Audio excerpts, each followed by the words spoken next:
Okay, nice to see you again. I'm Fritz. Here is my part 3 of Step7 Classic tutorial.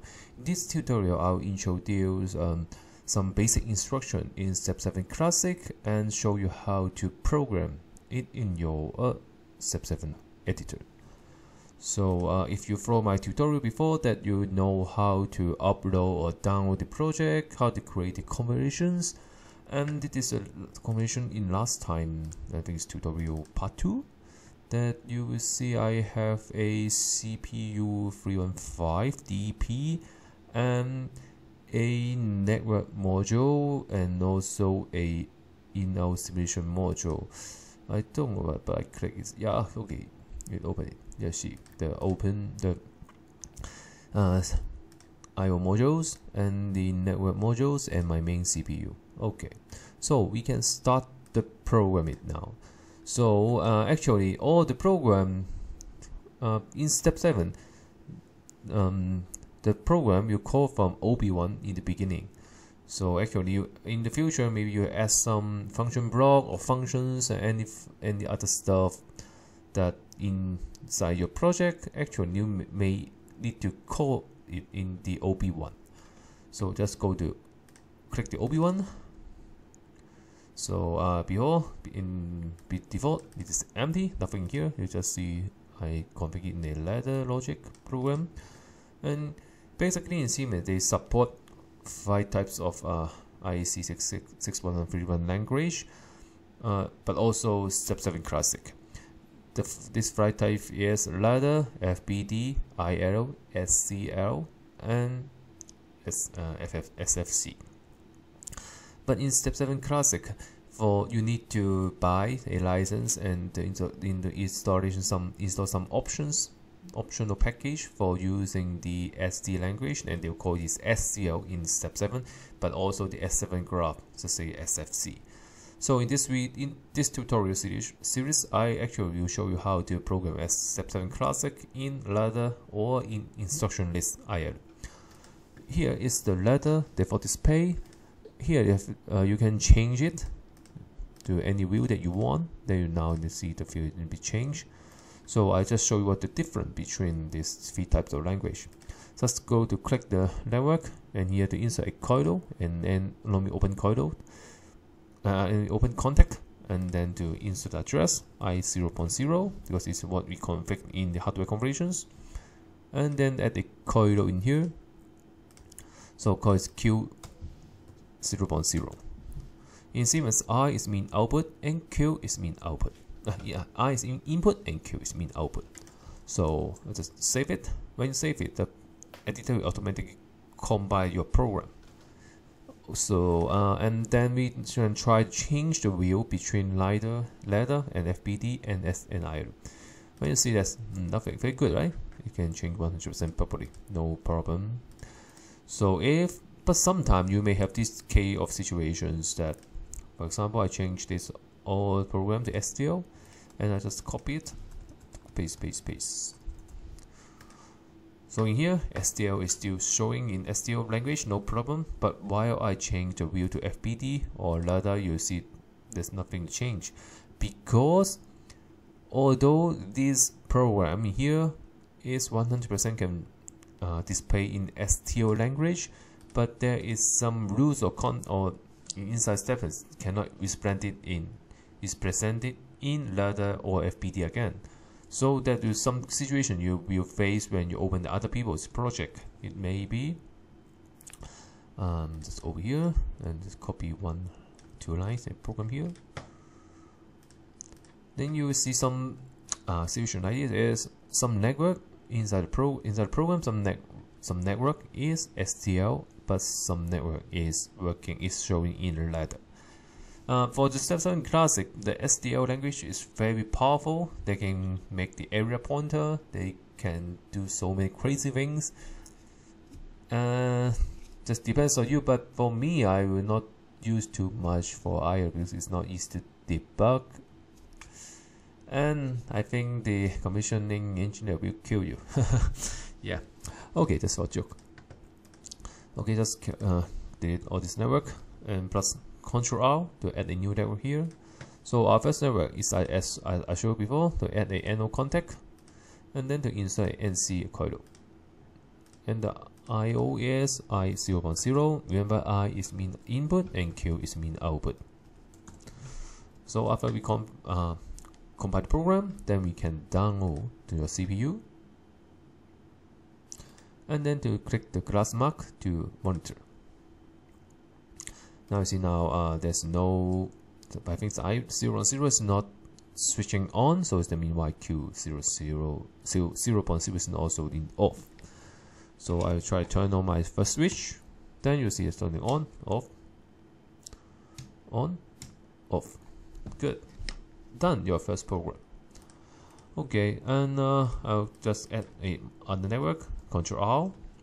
And the next one I would like to show you is how to detect a positive gate and a negative gate in ladder. When you can go to the left side, there's a bit logic folder, and in the inside there's a P and N. So I just add a coil in here, add a contact in here again. Use I0.0, my first switch, and I will drop a P contact in here. So after you see a red question mark in here. So what's the meaning of this red question mark? Because maybe if you use the Mitsubishi or Omron, some other PLC, it need to be strange for you, but for Siemens, every gauge detection bit, gauge detection functions, they need one bit to memorize their previous status. So what can you do? You can just assign any bit in here, M0.0. Okay, so and then I will insert a box in there. Insert a box. I insert a coil, a set coil. That's here. Then I will set to 0.1. So what does this coil mean? Is it mean if in this network a 0.0 gauge up is detected, then I will set Q 0.1 to true. Okay, so now I can insert the negative detection also. Let's click here, and then you will see that is a open branch insert. So click here, then you see a branch in here. Then you can add a other logic is based on your I0.0. Now I will insert a negative detection and just drop in here. Assign one more bit to it. Make sure don't duplicate. Never duplicate this two bit. It's very easy to make the mistake that you use the same bit. And then just drop it. R is mean reset. Q 0.1. So now your logic is when I0.0 is turned is a switch from off to on, then Q 0.1 will change to true. And if the I0.0 is changed from on to off, then Q 0.1 will reset to 0. Very easy. And save it, and then download it to your CPU. And then click the monitor. Okay, I will try to turn on the switch. Then you will see the 0.1 have some green bracket in here. It means the RQ 0.1 is turning on. Then while I turn off the I0.0, it will reset. Done. Your second program is finished. Okay, so actually, and your project is become bigger and bigger in your OP1 or in other block function. You have so many networks. It's not easy to debug or monitoring which the network they actually want to see. So there's a function for step 7 is called network title. So for example, in here as I say, inter basic logic. In the second one, I'll insert, for example, reset functions, UNCDION, and then when I press this button, I can consent all the network, close it, and here I can explain it again. But in the left hand side, there's a network structure. I hope I remember the right name. Then you see network 1, network 2, they're common here. So when your projects become bigger and bigger, where you have more than 100 networks, something, then while you sometimes, hey, I would like to jump some network, then you can just see your network title in here. You can just click it, then you jump network where you want to go. It's very user function. You save a lot of time. Okay, set and reset is okay. And the next one, I'll show you how to use a compare function. And just go to use Ctrl to add a new network. And this time I'll add an empty box in there. So here's the empty box. So it's right in and out, and inside the red question mark, and click it and enter the instruction or the function name inside, or function block name. So I'll add CMP is compare. Then maybe I'll use equal. So equal to I. So I is in integer, R is mean real, D is mean double integer, and I think only have these three types, right? Yes. And I choose I. Then the network will be, and the box will be changed. Now we have in1 and in2.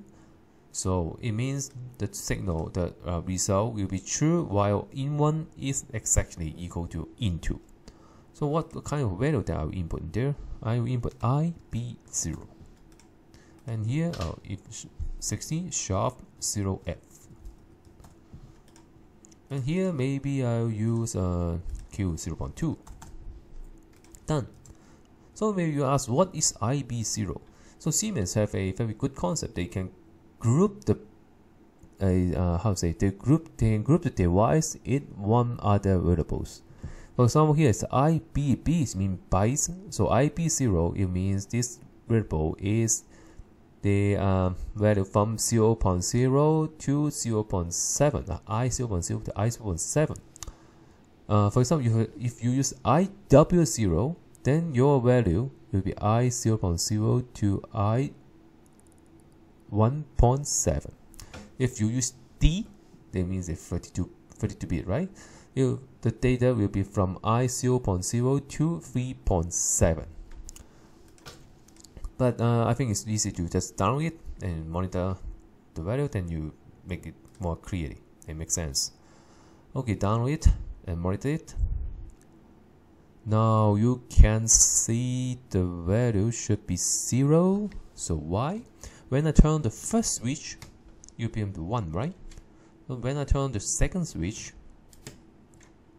it will be 3. Why? Because in 60 bit data in the hex mode or in something, the bit 0 is 1, 2, 4, 8, 16, something how to kind of like this, right?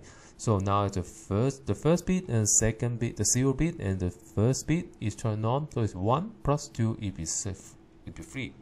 So for same theory, when I turn the other one, when I turn the switch from switch 0 to switch 3, is mean now 0.0 to 0.3 is turning on, and the value is equal to 15. 15, yeah, in sharp 60 sharp F. Then the Q02 will turn on. It's very useful. So sometimes you need to group, check a switch, all the switch turning on or not, on or not.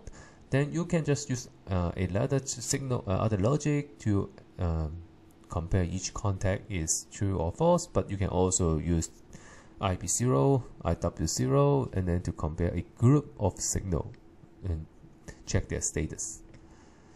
Okay, don't forget to import a network title in here. Okay. Okay, next one, I'll show you how to use timer. In the left hand side, you see the timer folder. Open it. This time I'll show you how to use a SD timer. It's a delay timer, delay on timer. Let's drop it into your network. And here I will just drop a NO signal, NO contact, I0.1. And there's a 2 red question mark, right? In the first one is your timer number. I'll use T1. And the second one is the set point of your timer. How many seconds or how many times you want to delay. In this type of timer, they have their Siemens also have their own format. It's S5T sharp and then your time setting. For example, I set it to 3 seconds. And then I just add a open branch in here, and open an open contact here, and directly use T1, and then just always go to 0.3. So input a network title. So here is while I 0.1 is turned on more than 3 seconds, and Q 0.3 will be turned on. Very easy, no difficult things. Download it again, and then monitor it. Okay, so I need to turn off the switch again. Now you see the switch is turned off, and Q0.3 is turned off also, right? Because the time is not counting. And when I turn on 0.1, then now you can see the time is turning on, it's counting, and after 3 seconds, Q0.3 will be true. Very easy. Okay, so, and then finally I will show you one more instruction. It's called SR and RS. So what is SR and RS? So I'll show you SR first. Go back to the bit logic file, and you will see SR and RS empty box. So you want to do it, just insert a empty box in here, and then type SR. Then for the SR box, you also need one bit to let this box to remember his previous status. So before we use 0.0 and 0.1, right? This again use M0.2. And for example, I use I 0.0 and 0.1 using the same input. I think it's easy, more easy to handle. And then I'll use other output Q 0.4. Okay, so what is this one? It means it's a set reset function, set reset block. If you use Amron or other type PLC have some instruction called keep or set reset something, it allows you to have a 2 parameters to set and reset a bit. Here it's the same function. Here S is mean set, R is mean reset. So what is SR? SR is, although it's a set reset function, but the reset bit will have high priority than set. What's the mean? So if set and reset both turn on, finally the Q will be false. Maybe it's better to download the program, and I'll show you what's that. Turn it on. Okay, now you see I turn off this to switch. Now you see the Q 0.4 is turned on because the I 0.0 turned on in the last time. So I will reset it again. Now you see Q0.4 is turning off. And now here I 0.0 turn on and Q0.4 turn on. But if in this time I turn I 0.1 to true also, you see although that flag is also triggered, but Q0.4 will be false finally. That is what SR. So I will show you that these other functions called RS. It's very similar to SR, and just do the same things. RS, and give him RS, and then give him a assign a bit. And here will be use other coil, and in here you can just use same IO. It's better to show you the result. So here is RS. So what can you do? You can just save it and download it and monitor it. Okay, now in Q 0.5, now it's turned off and R is reset, S is set, right? What happened if I turn on the S1, the S flag in my RS block? It will become the true, right? But although I reset, I use 0.0 to reset my block, it doesn't work because RS is different from SR. RS is a set. The set has high priority than reset.